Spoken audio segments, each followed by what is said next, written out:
Welcome to the second off-season edition of the Hoops Royalty Podcast. We got some news over the last couple of days from the NBA.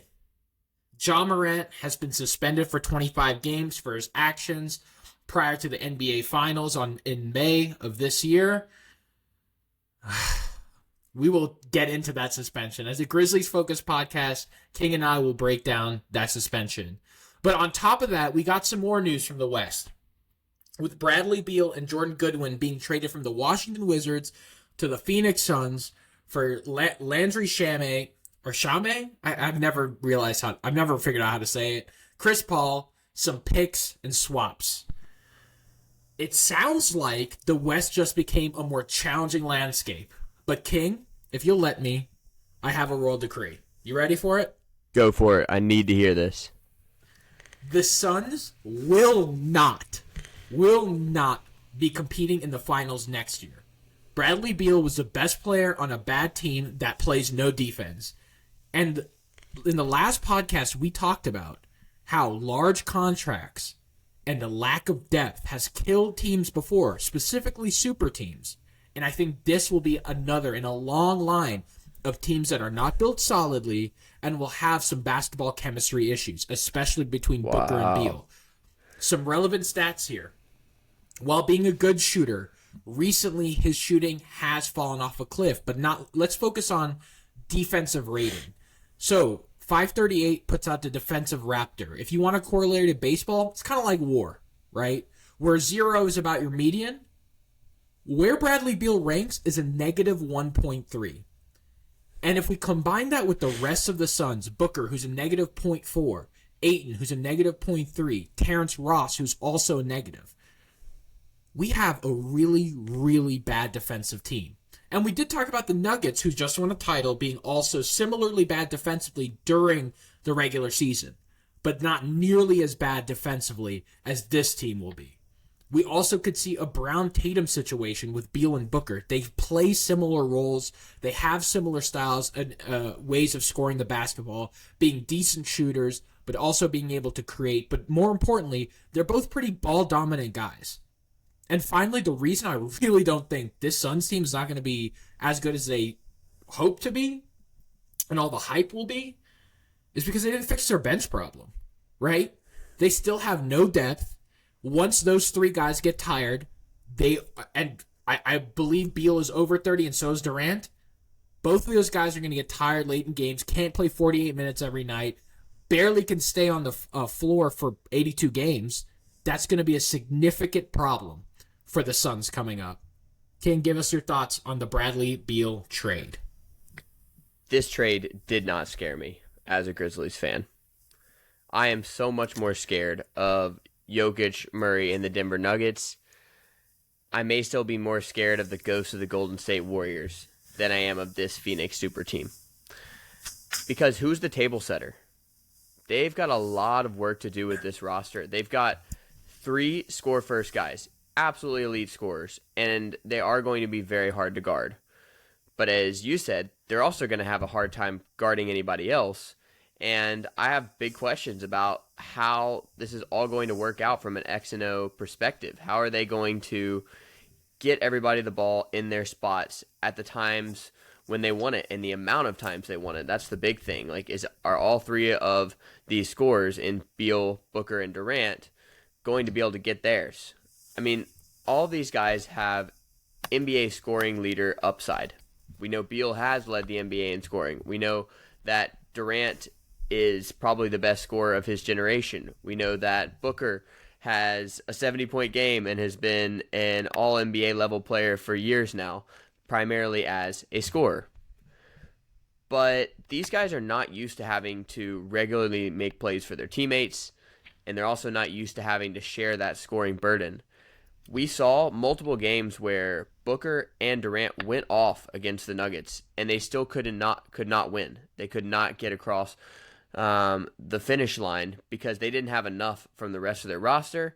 And because when you got 2 guys just making tough shot after tough shot, it's great. It demoralized the defense. You're generating offense. But ultimately, the Nuggets won because they generate easy offense. They don't have to hit tough mid-range pull-ups every possession because they've got a generational passer running the show. So there's still moves for Phoenix to make. They only have 4 guaranteed contracts right now: Beal, Booker, Durant, and Ayton. I think it's pretty likely they try to trade DeAndre Ayton too. What kind of return they get there will be very meaningful. If they can find a good point guard, this thing could be pretty deadly. And the Suns could have an effervescent offense that just is going to be incredibly difficult to guard. But if they don't figure out this point guard thing, then I just don't really know if they're going to have enough balance to their scoring. By the way, I might have used effervescent wrong there. I meant more like nuclear. We'll stick to a more sports-related adjective. Yes, their offense could be absolutely nuclear if they get the right point guard, but of course they gave away Chris Paul in this trade, so I think they've got a lot of ball handling questions, and as you said, the depth questions are massive. They had no answers on their bench in the playoffs last season. This does not get them any closer to those answers. I completely agree. As soon as you said point guard need, a trade just flashed in my mind. The dumbest trade of all time. Let's hear it. Tyus Jones for Cameron Payne. Bring him back home. Bring him back home. I mean, no. What else are we getting in that deal? Because that is not a fair one-for-one swap for the Grizzlies. I just have this weird fascination with guys who play for their hometown team, and I think that'd be sick if he came home. But in another deal, and potentially for half of the Phoenix franchise before we started making trades like that. That's crazy. I think we put a bow on the Bradley Beal thing. I think we both don't think it's a good idea. I think from an X and O perspective, the Phoenix Suns still have some work to do to be considered front runners for the West. Just a quick note, not that we make betting I make betting content, but Las Vegas had their odds go from plus 800 to plus 650. So what that indicates to me is that people around the country may be overvaluing how much Bradley Beal, and not really, or overvaluing how much Bradley Beal can help the Suns. But I think they're not really learning from what we've recently seen for how the Nuggets just won a championship and how the Warriors have been winning championships, and that's building depth, building solid depth through and through. So let's transition let me give two more thoughts on this Beal trade before we completely move off of it. Number one, this team is going to win a lot of regular season games because while their depth is still not very good, and we know that depth does win you games in the regular season, being able to avoid putting bad players out there in your 10-man rotation is very helpful. But what also wins you games is having 3 guys who can be an absolutely elite scorer and carry that scoring load any given night, to where if Durant and Booker don't have it, or maybe one or both of them are injured, we know that's a real possibility with both of those guys, then you have Beal to be that leading scorer. I know twice when the Grizzlies played the Suns, sort of in the middle of the season, December, January, maybe it was 3 times actually, the Suns did not have either Booker, and at that point had not traded for Durant, but they didn't have Booker out there, and they just looked like a shell of themselves. They couldn't do enough offensively to win games. Even the best nights from a guy like Cam Payne aren't going to be able to get you over that hump. But now they've got some insurance against those kind of midseason lulls, that the midseason lull that really tanked their season this year and put them in the position to where they needed the Kevin Durant trade, but where it was already a little bit too late, that the season had kind of gotten away from them. And on the second point, this was a pretty good deal for the Suns. I will say that. They did not have to give up much. We already know they wanted to get rid of Chris Paul. That's probably a sinking ship anyways. Yeah. And Landry Shamet seemed to be unplayable once the playoffs came around. And all they had to do was give away second-round picks, which are basically worthless these days. We see teams just throw them around like they're nothing. So while I don't love the Bradley Beal basketball fit, given what they had to give up, it's still not a bad trade for the Suns. They did not get worse. I just think they didn't answer their major questions. Yeah, and if you notice in my world decree, I do not say that the Suns will make the playoffs, that they're going to be a 19-win, 20-team team win. 20 win team or anything like that. I'm saying they're not competing for the finals. I'm saying they're not being just guided to the NBA finals. They're going to roll over every other team. I think they're going to win a ton of games in the regular season, and a lot of those games are going to have the score 127 to 132, 125 to 136. Like, these are the types of scores that I expect from the Suns, right? Where they're going to be scoring a ton of points, but also giving up a lot of points, which is kind of how the Nuggets were in the regular season. I just don't think they have the levers to pull to really make themselves staunch defensively when they need to. And Bradley Beal is going to add to that. Like Booker and Ayton still have big problems. But a quick note on that. Shams just like 3 hours ago reported that the Suns were already getting calls on DeAndre Ayton. So I think his days in Phoenix are probably numbered, especially after the effort he gave in that Nuggets series, which was against Jokic. To say none. Yeah. Sorry, go for it, King. I was to say, which is to say, he gave no effort. But of course, we are burying the lead here. Yeah. All this Phoenix Suns talk is exciting, but the biggest news of the Grizzlies offseason dropped. Karna, Ja Morant is officially suspended for 25 games. Feels like old news now. It came out last Friday. But I see you nodding your head over there. How do you feel off the top when you hear that this suspension is 25 games? Maybe I'm just a chronic pessimist. I don't know, because I said February, like 40 games probably. Dude, I'll take 25 games early December all day. Right? We were at, 11-10. We had a winning record without him this year. I think Jaren and Desmond are going to improve. I think if we make some really good moves in the offseason, that record looks better. Job got very lucky. I'll just say it like that. Like, if they told me February, I would have been hurt. Like, that would have hurt our team's chances of getting a high seed in the West.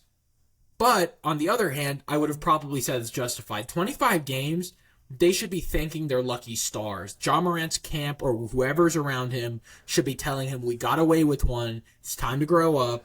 It's time to buckle down and make this thing about basketball and nothing else. And I hope that's what happens, but I consider us lucky. And with the NBA PA being able to maybe get it down a couple games, that would also be helpful. I disagree that this was a lucky outcome for Ja Morant. The media, and of course we are becoming part of that, Karna, but the media made it out like this was going to be a 40-game suspension. That would have been outlandish. That would have been completely unsupported by precedent. If you look at the past suspensions in NBA history, this is still the 9th longest. And the people ahead of him generally were either fighting fans or doping or committing illegal acts, committing felonies. Ja Morant did none of those three things. What he did was incredibly stupid and obviously deserved some kind of punishment from the league. But I agree with the NBA Players Association that this is still an excessive and inappropriate suspension. I understand why Adam Silver would do it, and I understand he feels betrayed by Ja Morant, who looked him in the eye and said, I won't do this again, I will be better, and then proceeded to make the exact same mistake 2 months later. And yet, to get a 25-game suspension, to miss a third of your season because of an Instagram Live video where you did nothing illegal, is pretty crazy.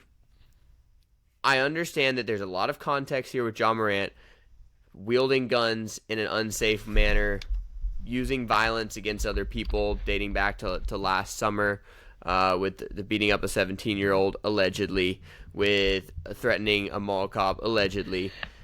And all of it looks bad, and all of it shows that Ja has a lot of maturity questions to answer. Nonetheless, if we are suspending him for an incident on Instagram Live, 25 games is pretty darn excessive, and I think the Players Association has a shot to reduce this to something like 15 games.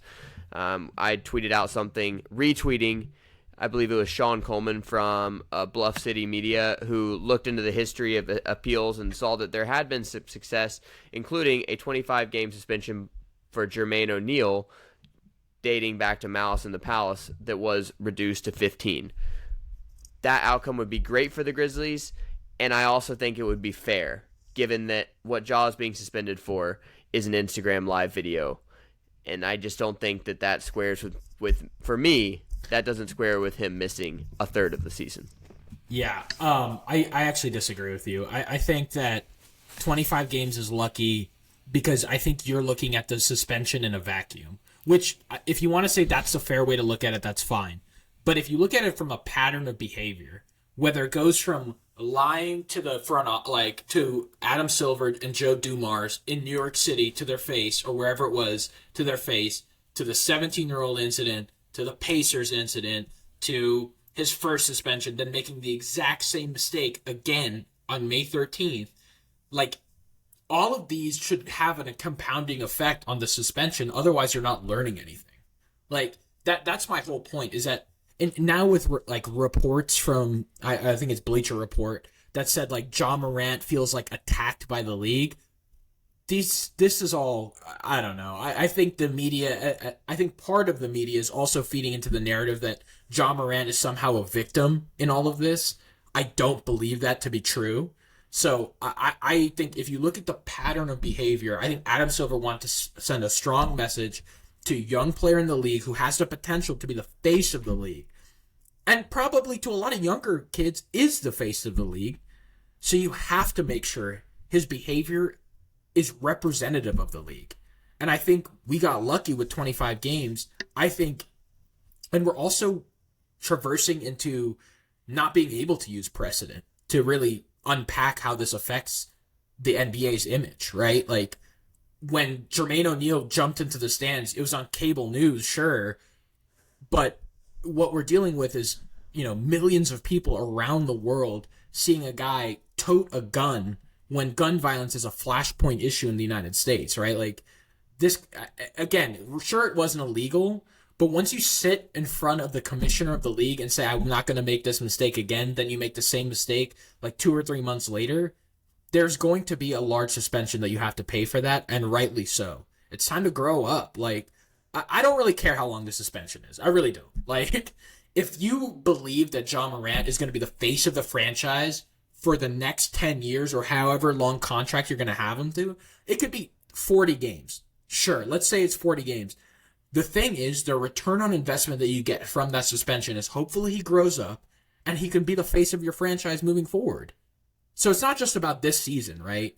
Or 25 games or a fourth of a season. It's about the future of the Grizzlies franchise. And if I'm whoever in that front office that can get through to him in some way, I'm sitting him down being like, enough of the stupidity, enough of hanging out with these people that don't have your best interest in mind, enough of the victim mentality. You serve the 25 games or 15 games. You consider yourself lucky. You go be a role model and play well and bring a championship to the franchise.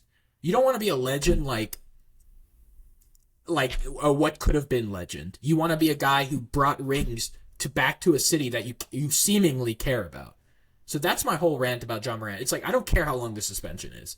Because if you look down 5 years down the road, hopefully it won't matter if it's 25 or 40 games. What we hope for is 2 or 3 championships. And I think we'll still be in the position, no matter when he comes back, to make a run in the Western Conference. The question is how focused he's going to be and how ready is he going to be to play. And that's really all that matters to me. You made a lot of good points there that I absolutely agree with, even as I'm saying the suspension, in my opinion, was still too long. First of all, the report that came out about Ja Morant feeling like a victim, I can absolutely understand why he would feel that way, because he's been in the news a lot for negative reasons, but all of it is self-inflicted, and all of it could have been avoided if he changed his behavior. So hopefully that is a motivator for him, even as much as the suspension is, even as much as all the millions of dollars he's lost is. Hopefully the negative attention is a motivator to be like, you know what, I don't want to be in the news for that anymore. I want to be in the news for what I was just a season before, being the breakout star of the NBA, being an all-NBA level talent. So I don't like seeing that victim mentality because that shows a lack of accountability. On the flip side, you're exactly right that this suspension, it does not matter how long it is if he truly does take accountability. The true consequences of this Ja Morant suspension, we won't know them for years because we won't know exactly how well he has learned his lesson, exactly how much better of a man he is going to be, which he said in his statement, which I actually really liked. I don't think it was written by ChatGPT this time. I'm sure that he and his PR team worked a long time on it, but I appreciated the statement. And part of it said, "I promise I'm going to be a better man." I hate that Ja feels like he has to apologize for who he is and has to promise to be a better person. I feel like we're all working to be better people, but it sucks to admit that you're not the kind of person that you want to be. But I think that was a necessary statement, that he's seeing all the trouble that he's gotten into, all the different incidents that he's been involved in. And it's really been a year, basically, almost exactly a year of being in the news for the wrong reasons. And he's saying, I got to make changes. If he truly makes those changes, then 25 games missed is a drop in the bucket because the future of the Memphis Grizzlies franchise is brighter. Now, Karna, I did want to get into a few smaller consequences, or I guess more tangible consequences of the Ja Morant suspension. Number one, this is a really long suspension because he is automatically not eligible for All-NBA or MVP. The new CBA requiring players to play 65 games in order to be eligible for those end-of-season awards is automatically locking him out of that, and I do think that's a pretty heavy price to pay, that no matter what kind of season he has coming out of the suspension, he won't be recognized as one of the 15 best players in the sport and won't be able to win one of those major awards. Do you think that aspect is fair, both between the CBA and the suspension? Well, hopefully he gets on to 15. Then he has 67 games. So that would be nice. Then he can only miss 2. Do I think it's fair? Not really, but this is what I'll say on top of that. I understand it from a business perspective, from the NBA's perspective, right? Do you want a guy who may or may not have learned his lesson to be carrying the weight of the league, whether it be MVP or All NBA? I understand that. That being said, if he balls out, comes back and balls out and puts up historic numbers, I think it would be stupid not to make him the MVP, especially like, what is it, 82 minus 25? My math is gone. What, 52 games? Something? 57 games. 57. Jesus Christ. 57 games. I think that's more than enough to prove that you're the MVP of a league. Is it available or games played in? Games played in. You have to appear at least in at least 20 minutes. That's what I thought. 65 games. Yeah, that's what I thought. I mean, yeah, I think if he comes back and balls out, it would be dumb from a technicality perspective. Everyone would know that he was the MVP and the best player, which he certainly is capable of doing. Yeah, I think it's a dumb rule. Yeah, I mean, from a financial perspective, right, we don't have to pay as many incentives to him now, pretty much locked in, which is good, I guess. But, like, I would also love to see the Grizzlies have an MVP. That'd be great as a fan. First time in franchise history. I mean, they are one of, I believe, 8 franchises to have never won MVP. I wonder what the other ones are. But yes, they are one of 8 franchises. But the second major consequence is more on the court, and that is heightened pressure on Desmond Bane and Jaren Jackson Jr. We know Desmond Bane is going to take a heavier ball handling and playmaking responsibility. We know that Jaren Jackson Jr. is going to have to carry the scoring load more so than when Ja is available. Between those two guys, who do you think is going to face more pressure, have to step up more in Ja's absence at the start of the season? I think there's 2 ways to look at it. The first way to look at it is Desmond Bane kind of fits the prototypical guard role better, so he might feel pressure to carry the weight as another guard, as a player that plays, obviously not the same as Ja Morant, but like they play similar roles insofar as they're like guards, right? They're guards. They need to be able to shoot, cut to the basket, make plays, playmaking ability, all of that, right? On the other hand, I think one thing we spoke about in our first couple podcasts is that Jaren Jackson has the physical tools to really be a all-star type of player consistently and put up all-star, I don't want to say MVP because that's too much, and I know he's been an all-star, but like, I know like high-end star numbers, right? He has the physical tools to be doing that. And defensively, he can do that. However, offensively, he's still left more to be desired. So I think there's going to be a ton of pressure on both of them for different reasons. On top of that, I think Jaren Jackson makes more frustrating mistakes than Desmond Bane does. Insofar as the foul trouble issue, you know, this is going to sound stupid, but as a a big man myself, I can attest to the traveling, the unnecessary fouling, missed 3-pointers when you want them to go down low. So, like, I think there are some more frustrating aspects to Jaren Jackson Jr.'s games and higher expectations. On the other hand, I think Desmond Bane more directly will have to fill the scoring, playmaking, and basically all the things that Ja does without Ja's athleticism, without Ja's court vision, without Ja's athleticism. I said it like twice because he relies on athleticism a lot.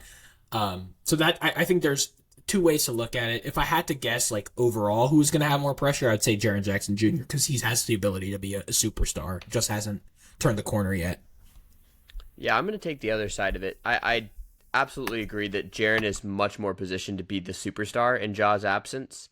And if we see more of what he did in Ja's first suspension, in which over a 4-game stretch there, he averaged 28 points per game and was closing games on offense and just looked like an absolutely unstoppable force down low. If that Jaren Jackson Jr. starts next season, then there is going to be MVP talk, and there is going to be first team or second team All-NBA talk for Jaren. But in terms of who is going to have to step up more, who's going to carry a heavier responsibility out of necessity, I'm looking at Desmond Bane.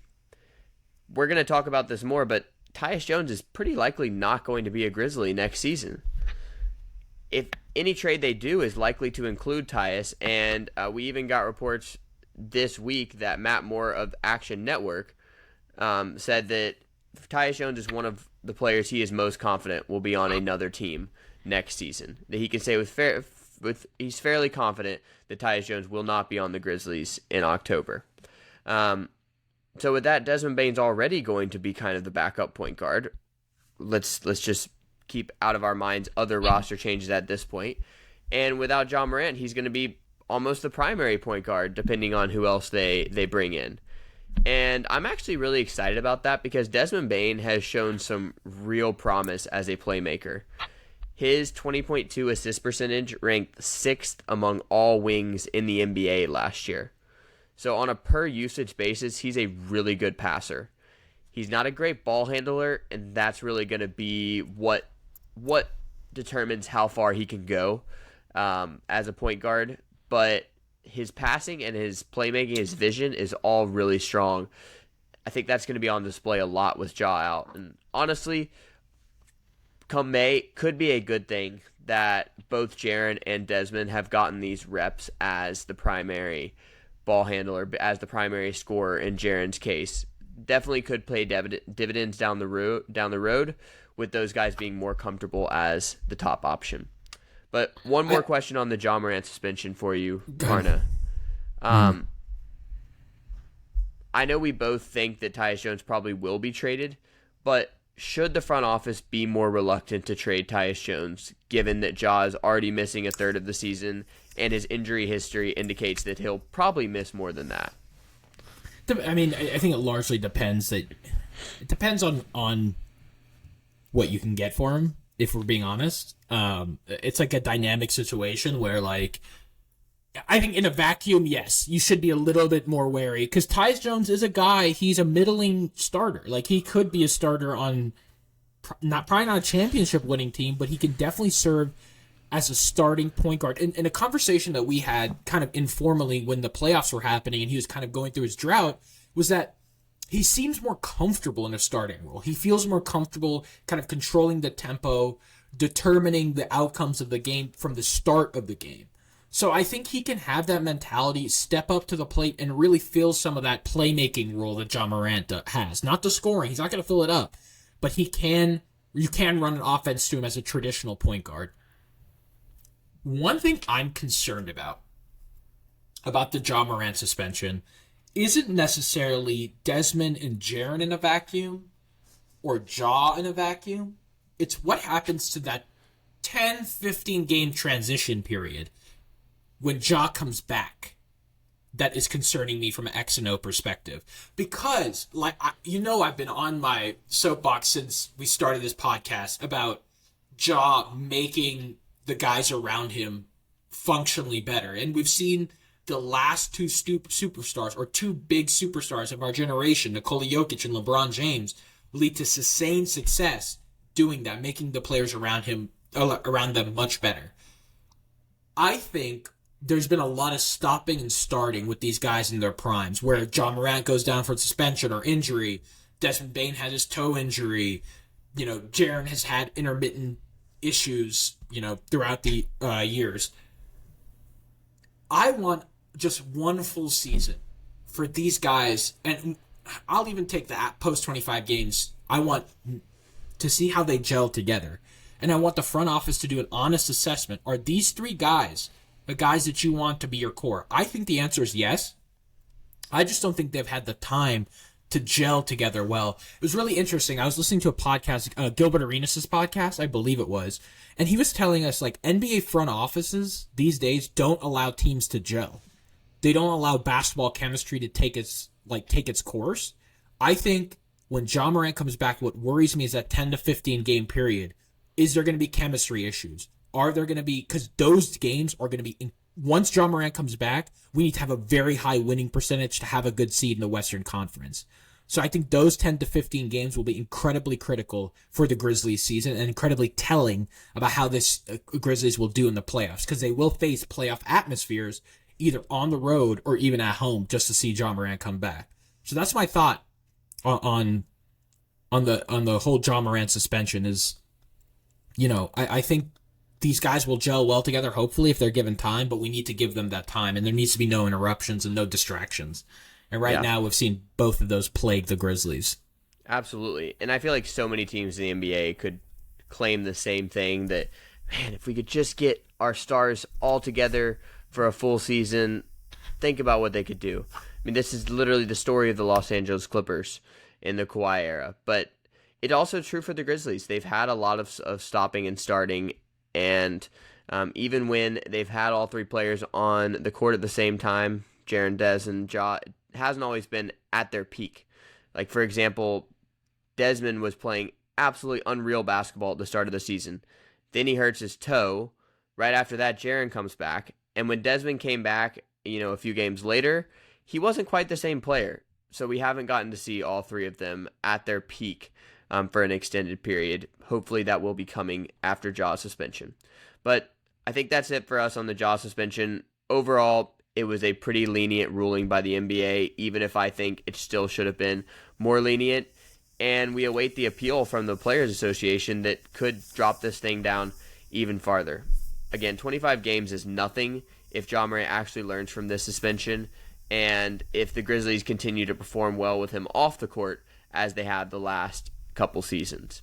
But let's talk about the rest of the Grizzlies starting lineup. So, Carno, last week we did a bunch of trades, talked about a lot of the trade options that the Grizzlies have. Some of our favorite names were, of course, OG Anunoby, of course, Cam Johnson, of course, Jeremy Grant, if he would possibly be available at a reasonable price.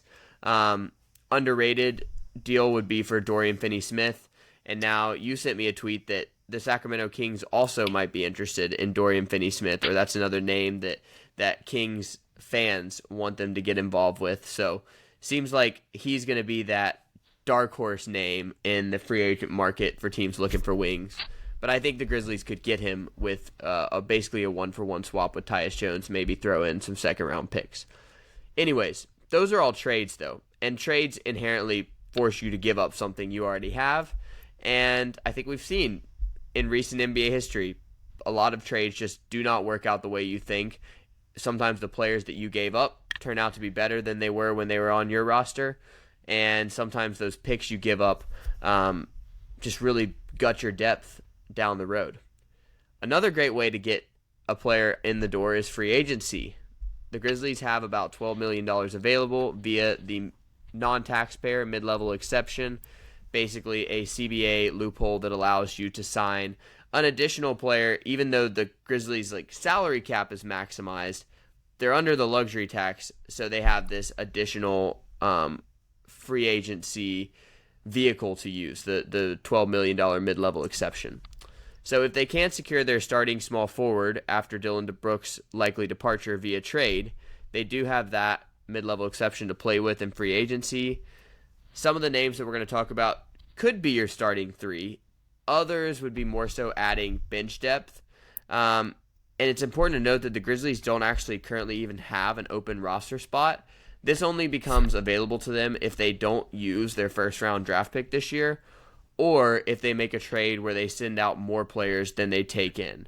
And I guess one other possible chance is it could apply if they do an empty sign-and trade for Dillon Brooks. That would generate the traded player exception.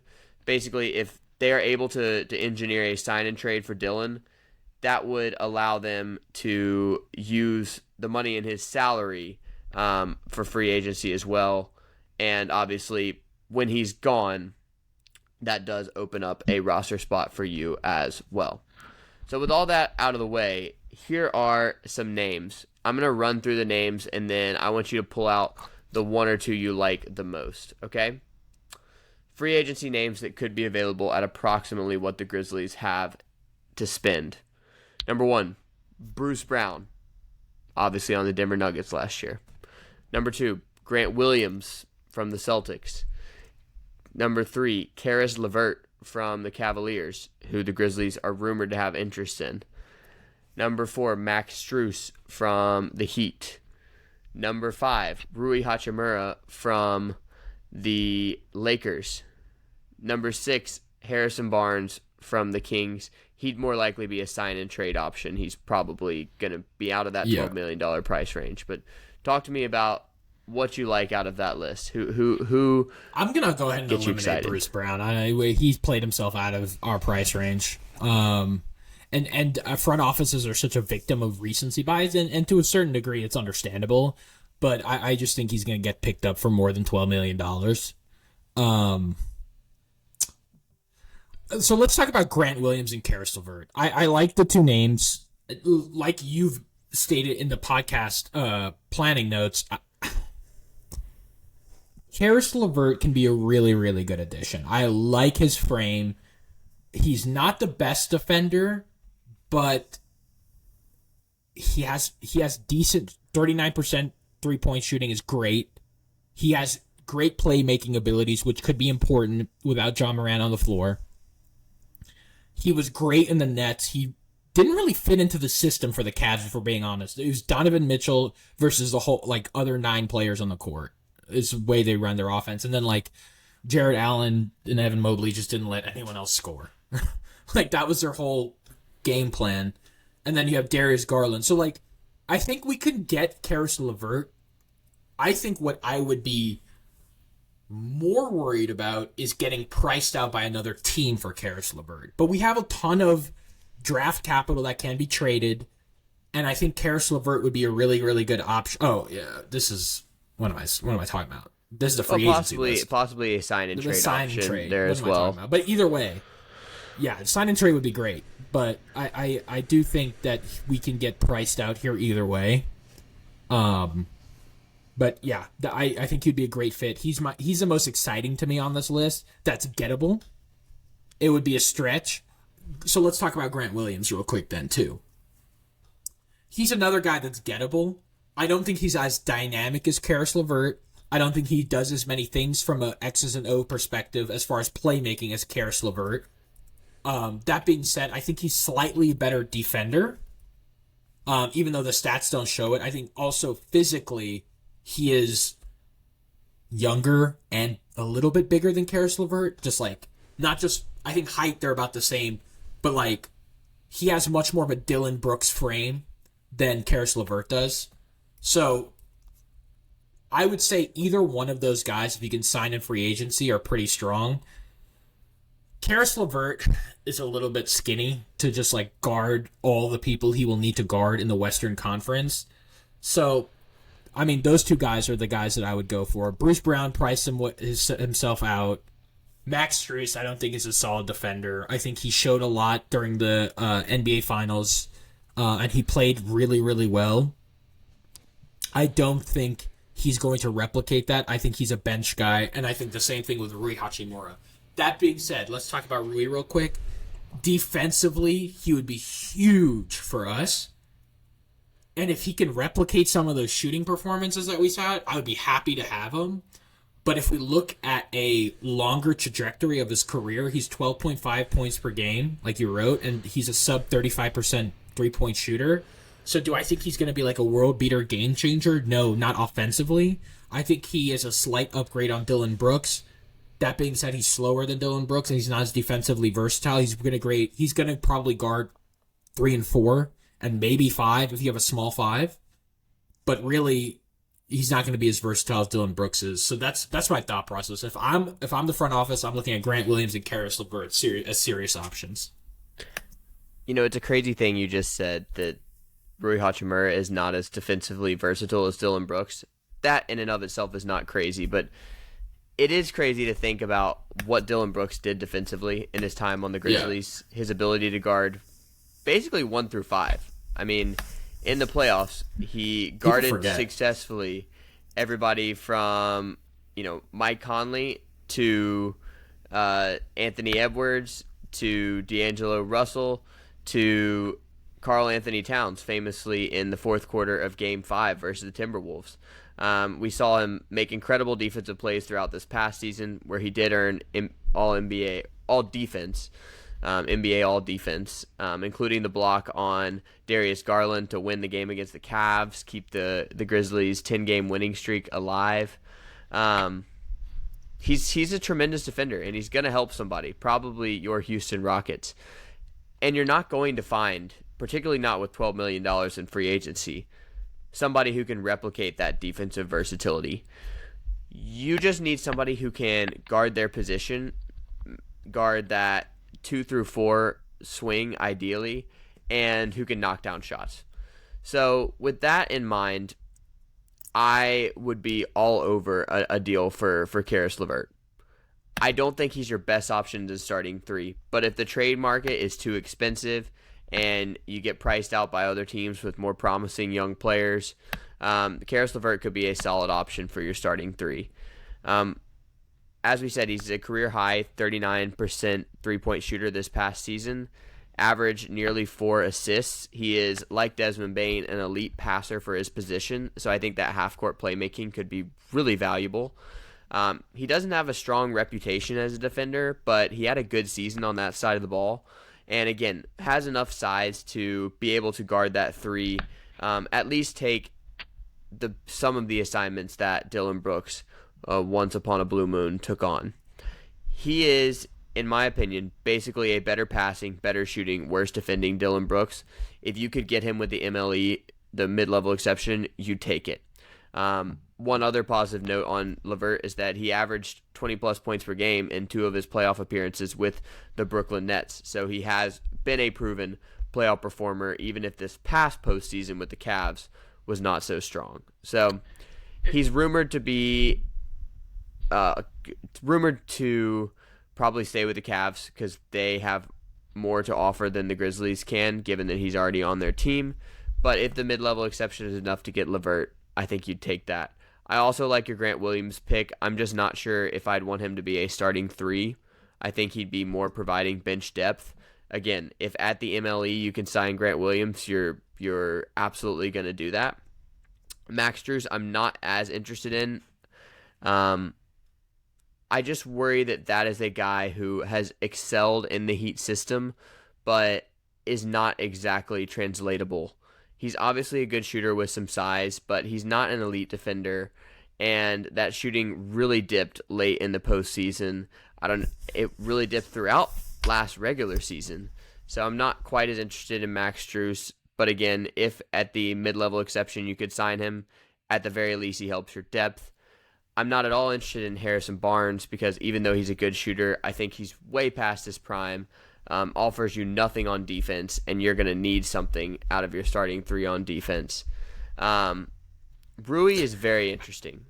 If the Lakers were not going to sign him for something more than $12 million, I think he'd be maybe the best option here. I just think that because he is such a young player and he had such a storied playoff run, he's going to be way out of the Grizzlies' price range. The Lakers are going to invest a lot of resources to keep him around, and Austin Reeves too. And then Bruce Brown. I know you just glossed over, said the Grizzlies have no chance. $12 million is double what he makes this year. Yeah, so it's possible, and I would love him actually as a starting three alongside John Morant, Desmond Bane, Jaren Jackson Jr., and Steven Adams. He would fill all those little holes in your roster in the same way as we talked about Dorian Finney-Smith in the last episode. He's not a volume scorer at all, but he's a good defender. He can rebound. He's going to knock down open shots, and he's going to be a connective piece on offense. All of those little plays that I think can unlock the rest of the roster. But you know where I can see Bruce Brown going next year? I think he's going to be playing in MSG next year. Like, I just have a weird feeling like that front office loves players like Bruce Brown that are high energy guys that can make plays. I don't know where Josh Hart's going to be next year. I think they might pick him up. But one guy that we haven't talked about, and maybe I'm back all in because I saw a video of this the other day, or like today. Dude, I saw Dylan Brooks shooting today. I don't know, man. Could be a return. Could be a high value guy. Bring back Dylan. I don't know how after that messy divorce they could possibly bring him back. I will say though, I really wish that under no circumstances tweet had never come out, and there wasn't this messy public divorce, because at the very least you'd like the option to possibly keep him around. No, I don't think Dylan Brooks is your ideal starting three, but that trade market for wings is absolutely ridiculous right now. It's like the inflation everywhere else, and you might not be able to find somebody better than Dylan Brooks. Like, we just talked about how Karis LeVert would be a great option. Is he substantially better than Dylan Brooks? Maybe not. He's going to create less drama, but he's definitely not as good a defender. I don't think he has the capability to average 25 points per game in a playoff series like Dylan did on pretty good efficiency just a couple years ago. So I think Dylan's time in Memphis is over, and I have no qualms about that as a Grizzlies fan. It was his time to go. He completely cratered their playoff series, but I wish that it was at least an option on the table, so at the very least the Grizzlies didn't feel like they have to bring somebody else in, because if who they bring in turns out to be Max Strus as your starting three, or they don't bring in anybody and it's David Roddy as your starting three, then you're worse off than you were before, and you're going to be scrambling hard at the deadline to improve your roster. Already behind the eight ball between that and the John Morant suspension.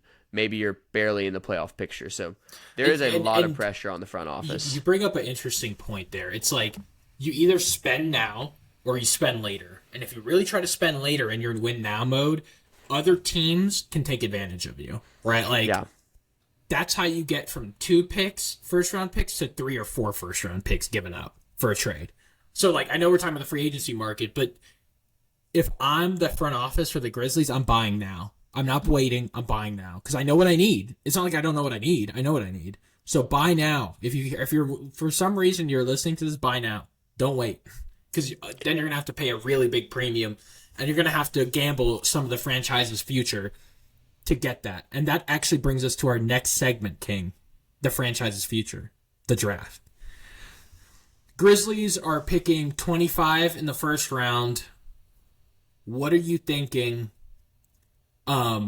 What are you hoping to see the Grizzlies prioritize in this draft? I'm hoping that the Grizzlies don't use their pick. I'm hoping that it's part of a draft deal, draft day deal, or maybe even a draft week deal. We saw the Jonas Valanciunas, Steven Adams swap a couple years ago happened on this day, the Monday of draft week. Given that this is Juneteenth, I don't think we're going to see anything big today, but it's very possible that Tuesday or Wednesday or draft day before the proceedings actually begin, the Grizzlies make some kind of move. That being said, this front office loves to draft. They don't like trading away their picks. They like bringing in more picks and taking swings on guys, or not so much taking swings on like high upside players, but taking swings in terms of bringing in a lot of young players and trying to see who sticks. The reason why I'm saying I don't think they should necessarily be using their draft pick is because they have a lot of young projects on the roster. You have Zaire Williams, you have David Roddy, you have Jake LaRavia, and those are three guys that you moved up in the draft to get. And so now it's a question of, are any of them going to turn out to be a starting or even rotation level wing? I've got a lot of hope for David Roddy. The other two, LaRavia and Zaire, they're seemingly a long way off. So you've got enough projects on the roster. Let's not bring on any more. That being said, if the Grizzlies do follow their franchise trajectory and do make a pick, here are some options I really like. If they could move up into the middle of the first round, as Jonathan Givony rumored they are trying to do, Kobe Buffkin from Michigan would be an absolutely excellent option. He's a really well-rounded guard. He's got enough size to be your starting three, hopefully not next year, but someday. He can shoot the three, obviously a vital need on this Grizzlies roster, but he's more than that. He's a playmaker. He's a defender. Just basically everything he does is solid. He's the type of toolsy player that I think the Grizzlies really like. The question is Kobe Buffkin going to be too high for the Grizzlies to... He's almost certainly too high for them to get at 25. Is he also going to be too high for them to trade up to get in the middle of that first round? Karna, who's your top pick if the Grizzlies do indeed use their number 25 draft pick or move up higher? They don't even need to use their number 25 draft pick on this guy. They can probably wait till the second round. Keontae Johnson from Kansas State. All right. Now that he's graduated or left Kansas State, I can finally be a fan of this guy. He does okay. So I'll start with the cons first, because I'm a pessimist, I guess. He has a turnover problem, but he's not the primarily ball. He's not going to be the primary ball handler. 40% from 3-point land. Defense was solid. Has the size to step into the three position. I believe he's 6'6". Wingspan is, I think, 7'3", which is incredible. He has insanely long arms. He was great defensively at Kansas State. You don't have to... You wouldn't... He will still be available in the first round. Now, I don't know where he would go in the second round. I'm guessing he'd go pretty high in the second round as a really, really good three perspective. I think he does a lot of things similar to Dillon Brooks and can guard similar to Dillon Brooks, the same positions, especially as he gains some weight and gets physically ready for the NBA. But on top of that, he is a better three-point shooter. He has more offensive capabilities. I think he has the potential to be really, really great, a really great role player in the league. And I think any team that picks him up is going to be very, very lucky to have him. Hard worker. This is another thing. I'm a sucker for stories. I'm a sucker for narrative, right? I have my degree in finance, but I still get wrapped up in narratives and can kind of get away from the numbers. But I gave you the numbers. 40% from three-point land, all Big 12, best conference in the country, really was a standout in the best conference in the country. He also, he collapsed on the court in Florida, turned down, I think, $3 million of insurance money to go back and play at Kansas State. He's a guy that's overcome adversity. He's a guy that would be an amazing addition to any locker room. I sound like his agent, but Keontae Johnson is my guy. I want to see him. I want to get a Keontae Johnson Memphis Grizzlies jersey. Please, please, please pick up this guy. It's crazy that he's not more highly valued when he is the type of player, just purely on paper, that any NBA team is looking for. A wing with size who can shoot. To be 6'7" and a 40% three-point shooter is a pretty highly valued trait, just regardless of what else you bring to the table. And obviously he does bring so much in terms of his leadership, in terms of the determination he showed to come back from that injury or that very scary situation at Florida. So if the Grizzlies use a second-round pick on Keontae Johnson, I'm going to be very happy about it as well. He is the type of guy we usually see the Grizzlies target. An underrated 4-year or extended college career guy who has something about them that other teams say, no, we don't really want a part of that, i.e. David Roddy's size, Desmond Bane's arms, Brandon Clark's lack of height for basically a 5. These little traits that other teams thumb their noses at, the Grizzlies say, you know what, we don't care because you can play basketball. And Keontae Johnson can play basketball. He would be a great second-round pick option. Few more names for you, Karna. Neither of us are draft experts. We're not going to try to run down the entire big board. But if the Grizzlies were trading up into the middle of the first round, as they are rumored to be trying to do, I wonder if they're not looking at Grady Dick from Kansas, who is an absolutely elite shooter with size. He may be good enough to be your starting 3 in kind of a Keegan Murray role, an off-ball, I'm just here to provide shooting role. It's a very good comp. He's not a bad defender. He might have that reputation as not being an athlete, but he actually does have some decent, maybe even NBA average or just below average NBA athleticism. Enough that if he gets a bit stronger, he can probably defend his position pretty well. So Grady Dick would be a great guy to target in the middle of that first round. Definitely not falling down to number 25 unless there's something about him that the front offices know that we do not. 2 other upside swing guys that might be available at 25, but I think would be a good use of that number 25 pick if you're not using it in a trade, are Nick Smith Jr. from Arkansas and Derek Whitehead from Duke. Both of these guys suffered injuries or missed time, and I think that has lowered their draft stock. They frankly did not perform up to the expectations people have set for them coming out of high school, but they both have traits that can make them really, really intriguing on the Grizzlies. Nick Smith Jr. might be your bench gunner that you've been looking for a long time. He has a lot of playmaking abilities, can generate his own shot. The 3-point shot did not fall at a efficient clip in college, but there is reason to believe that maybe it could in the NBA. So he could be a good option to take a swing at for your 6-man scorer. And then another guy, Derek Whitehead at Duke, was a 42% 3-point shooter at Duke this season.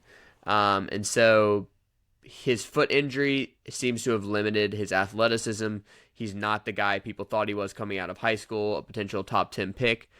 But if you have seen the medicals and think that this is not a lingering issue, then a guy with potentially really solid athleticism, great size, and who can shoot threes sounds like the kind of guy you'd like to get on your roster and just see if maybe he can develop into who people thought he was going to be. So those are the kind of players I see the Grizzlies targeting late in the first round if they do stay there.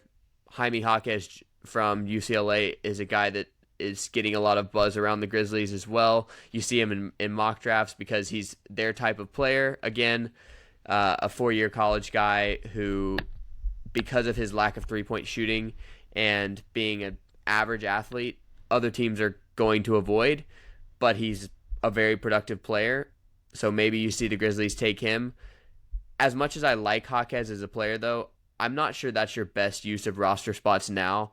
You have enough guys who are kind of in between positions, in between skill sets, like David Roddy, who might hit, but they're going to have to hit in a very specific way, and they're not bringing you traits that are going to help you like next year. So I think that the Grizzlies should stay away from Jaime Jaquez. Yeah, he's not a very good shooter. I think he's a really good college player. I think that'll probably be his ceiling. I don't think he's going to be very good in the NBA. Here are my 2 guys, and there's a theme with my last 2 guys, and that's young French players. Okay? I like it. So I have I have Bilal Coulibaly, who plays for the same team as Victor Wembanyama. So if we ever, it could be a thing where we like in 5 years from now, he's not happy at the Spurs. We pick him up. Already got the connection. But regardless of that, 18 years old, 6'7", 35% three-point shooter. These guys, and we have Ryan Rupert. He's a project from a shooting perspective, shoots below 30%, 6'8", defensive stalwart for the NBL Breakers, playing in the New Zealand Basketball League. These two guys represent projects, but represent an interesting international wave of prospects where they've been professionalized at a very young age. They know how to play the game. They shoot decently, but they will be projects because they're still growing into their body. And they're really solid playmakers, both of them. And they're really smart basketball players. These guys that are growing into their bodies and can grow into the 3 or 4 role, depending on how much they actually physically grow. These two guys can be interesting second-round picks. You will take a flyer for a couple years, but you put these guys in a solid foundation, and we know that the Grizzlies have invested a lot in player development. You put these guys and you give them the tools, they could be Manu Ginobili-esque stars, right? Second-round international draft picks that end up within the right system being either solid role players or, in Manu Ginobili's case, a future Hall of Famer. Now, they do have certain deficiencies, right? Both of them, outside shooting is an issue, but both have the physical tools to play multiple positions in a positionless system. I know that's oxymoron, but play anywhere between the 2 to the 4 based off of what you can see from their athleticism, and will grow into their bodies and really, really be solid, especially when you get them so young. You can really mold their game to where they can fit almost anything that you need, right? Are they going to be the best, shooters? Probably not. But if Bilal Coulibaly ends up like a Josh Giddey or something like that, that could still be effective usage, either as a trade piece down the line or as a role player off the bench or even a starting 3. Yeah. So that's my pitch for those two guys. Really it's part of a larger theme. Let's start looking international instead of 4-year college guys. Okay. I think there are some solid talent out there that really, really can benefit the Grizzlies. I mean, Santi Aldama is an international prospect that we brought on, and he's been great. He's been good. But these two guys, get them young, develop them within the system, and see how they pan out. Hopefully they pan out like Manu Ginobili. Yeah. Not Darko Milicic. That'd be pretty incredible. And my last thoughts, and then I'm good to wrap up. If the Grizzlies got Bilal Coulibaly, that would be an incredible coup for them. He's a great option. I didn't even mention his name because I think he's probably going to go too high for them to reach up and get. But that's what I thought. But if he's available, that'd be amazing. He's in the 30s or 40s in the Bleacher Report big board. Wow. He's number 11 at the Athletic NBA Draft big board. And again, he's a bit more of a project than I think most Grizzlies fans would like to see them pick, but there's a lot there. And he's the type of player that if he hits, he could be that missing piece. He could be that missing piece wing that the Grizzlies were hoping they got with Zaire Williams. Doesn't seem to be that way. Another general thought, no, go ahead. I said I don't want the Grizzlies to use their draft pick. A major reason why they might want to is to get those trade chips, like you just said. One of the problems the Grizzlies are going to have when making a trade this offseason is that other teams don't value their young players. So, yeah, you got picks, and that's great. Picks are a key part of many trades. But rebuilding teams also want to take on promising young players who maybe don't have a role in your team yet, but who could pop for them. The Grizzlies don't really have those guys right now. So bringing on a bit more of a project is maybe not a bad thing in terms of what it then offers you for a trade deadline deal or a deal next summer as well. But that's all I got on this year's NBA draft. I think it'll be really interesting from a Grizzlies perspective to see, do they stay at their pick? They have not once in the Zach Kleiman era stayed at their pick? And on the flip side, did they stay in the first round at all? Are they going to parlay their draft pick into a bigger deal? No, I think they will. OG Anunoby. We can certainly hope. Yeah. All right. That's it for the Hoops Royalty podcast. We hope you guys enjoyed our discussion on the trade and the NBA, or trades, NBA drafts, free agency, and the Bradley Beal issue. Hopefully it won't be an issue for the Grizzlies. So that'll do it for Hoops Royalty. Stay tuned for more Royal Hoop takes live from the 901. Subscribe on YouTube, Apple Podcasts, and Spotify. And go out and follow us on social media at Hoops Royalty 901 on Instagram and Twitter. Thanks for listening, and go Grizzlies.